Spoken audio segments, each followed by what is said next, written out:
Yeah, we was talking about the other day about Jefferson King, yeah, and how I met him. I wasn't on any drugs myself then, yeah. Just straight.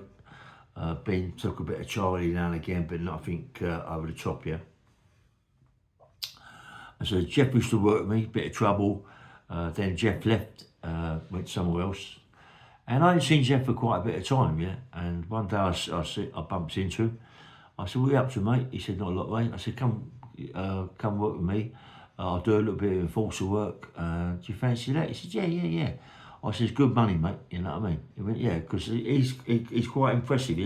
He's a big guy. Uh, Gladiators, everybody knows him when he works on Gladiators.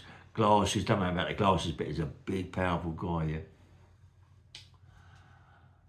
So all of a sudden, me and him start working, do a little bit of enforcer work, uh, getting a couple of grand each, couple of 3 grand each every week, which is nice, you know what I mean?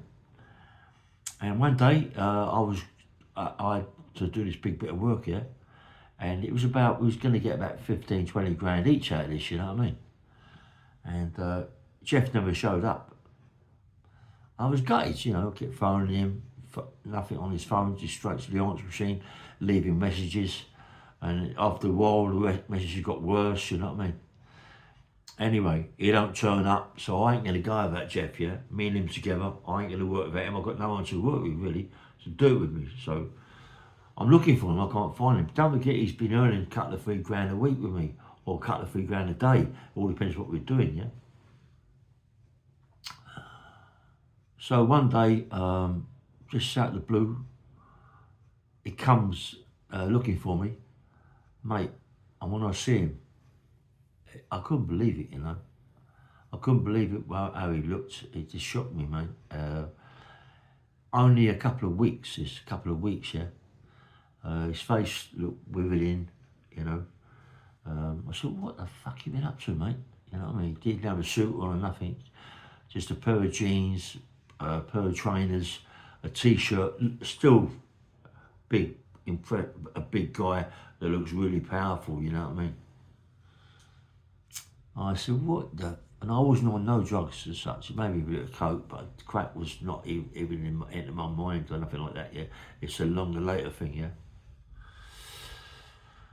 I said, "Jeff, mate, whatever you want, mate, come get off it, come please." He went, "No, sweet, I'm sweet, mate." You know what I mean? And then we went to do another bit of work, and he got a nice whack of money. I think about 5, 6 grand, and give it him. And money was not a trigger. Money become like a trigger to him, you know. But later on, I understand how it was because money became a trigger to me too, yeah. So anyway, he went missing again. And someone told me he was down a place called Berwick Road. Well, Berwick Road is where Jefferson King actually got nicked to get this big bit of bird he got, yeah? And, you know, that was the same place, Crack House, you know. But the place that he went around Berwick Road was near there, yeah, when he tied the guy up and all that going. Anyway, someone told me that he was down there, but I didn't believe it, you know what I mean? Because I've been there before, looking for some people over some money, yeah? Anyway, so I went there, crashed the door with my pals, went in, and there's Jeff sitting on the couch, mate. 2 or 3 girls round him, half naked. You know, I couldn't believe it, mate. The stink was unbelievable. I've gone through. Listen, I'm only telling you the story.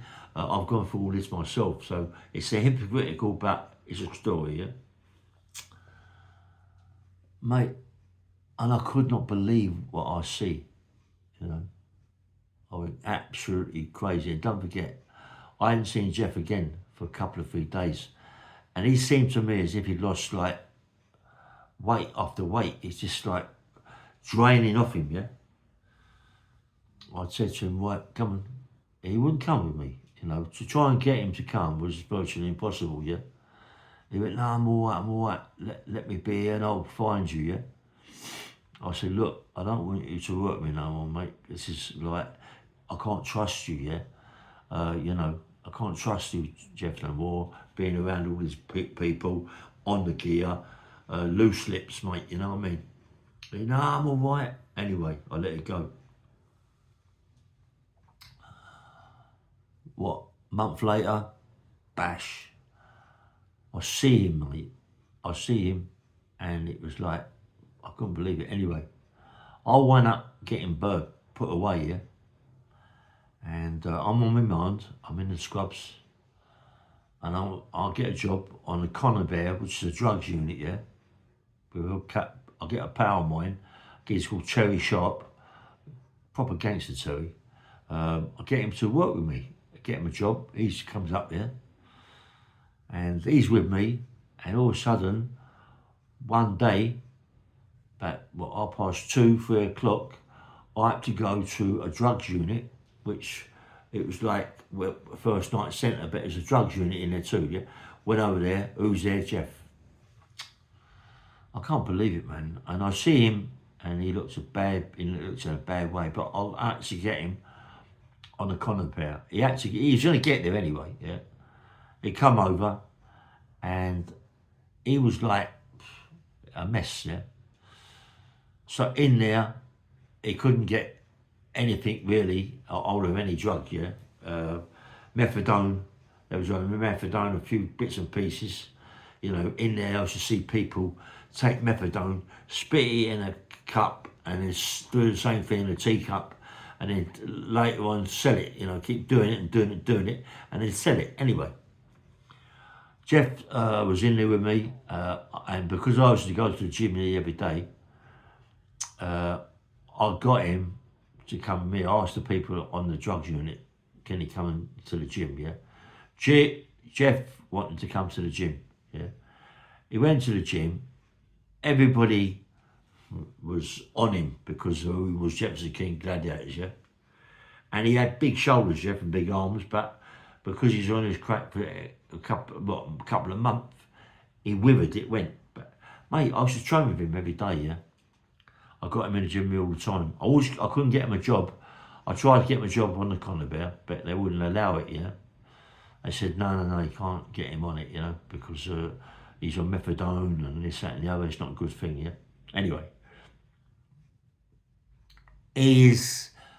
after about, 2 weeks on the weights, all of a sudden, he started to shape up again.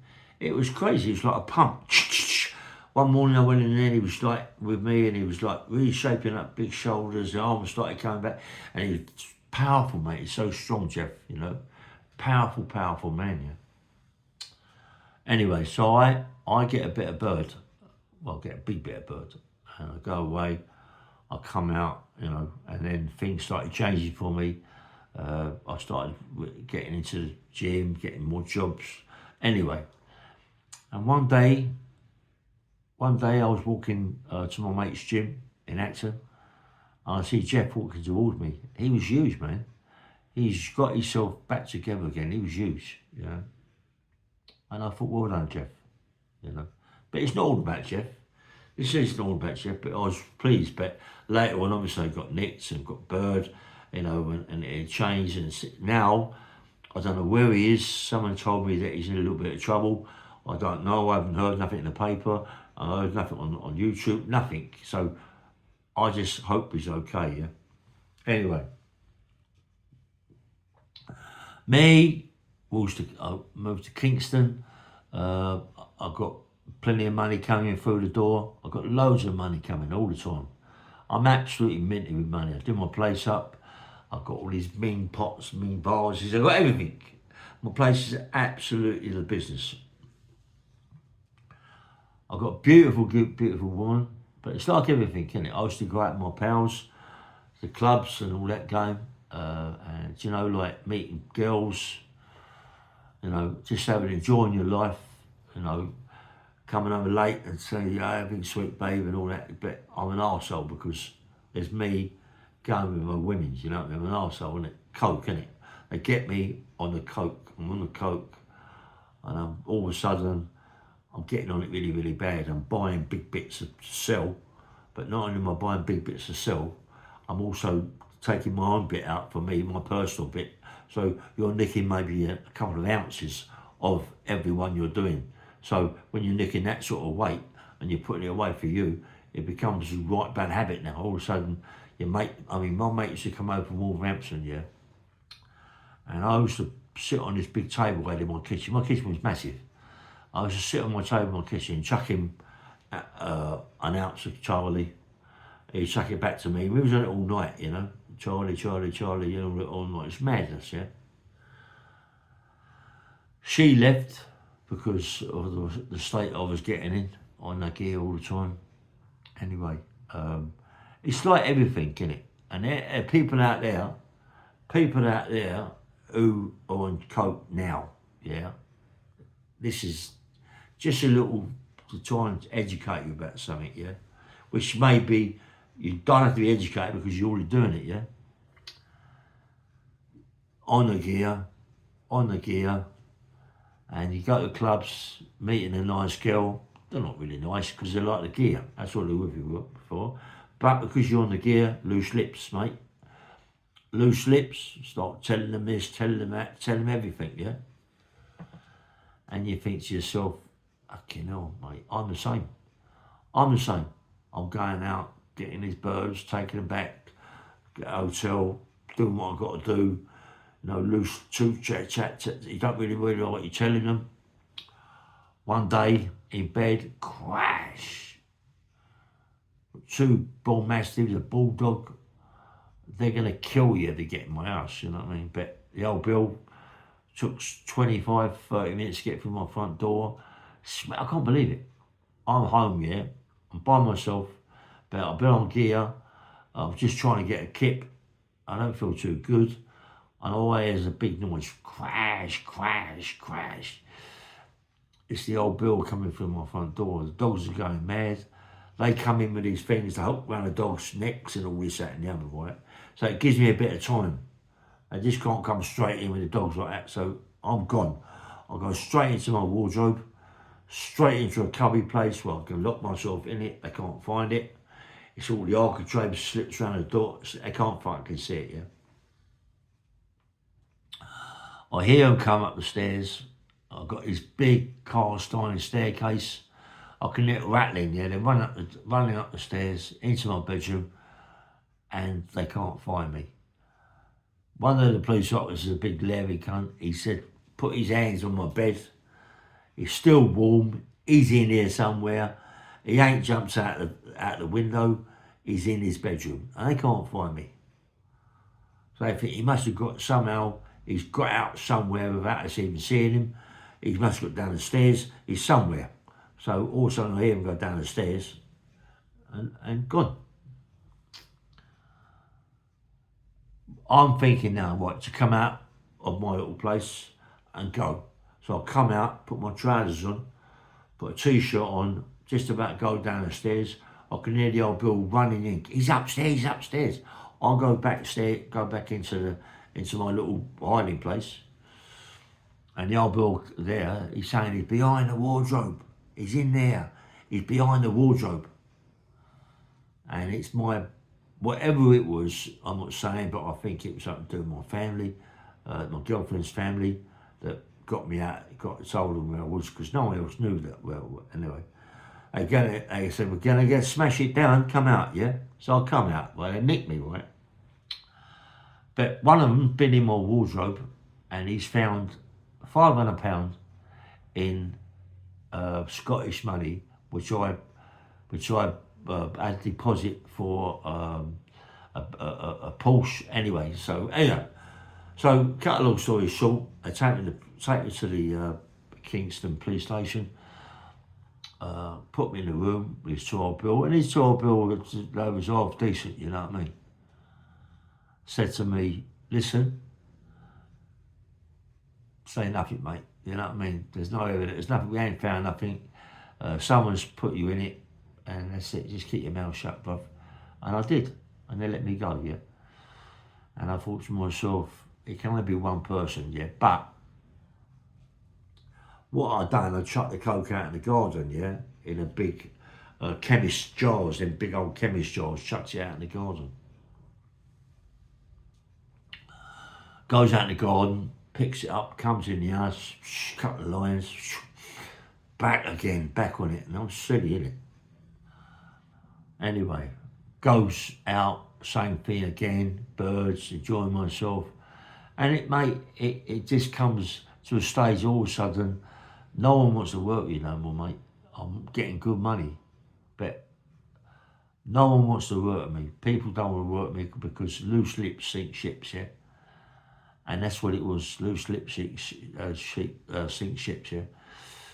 You know, people out there now, yeah?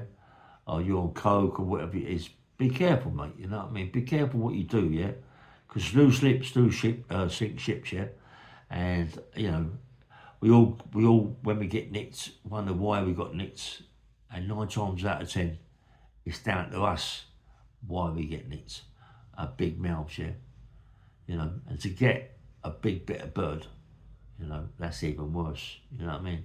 That's what happens, yeah? But it's only a little story, but you know, it's about what can happen in your life, yeah. But obviously it goes. I've got a bigger story, but I do little bits every day, every other day, just little bits and pieces, yeah. About the coke, about the crack, about all that, yeah. I just advise people now who are on it out there, on crack or on coke, you're going to get nicked, mate. It's the law of averages says you're going to get nicked, especially if you're big time Charlie Potatoes like I thought it was, yeah? Same thing. You don't think you're ever going to get nicked because you've got so much money and you just crack on, mate. But they seem to know everything about you because it's your own fault, yeah? Bang, bang, mail. Nice one. Bye.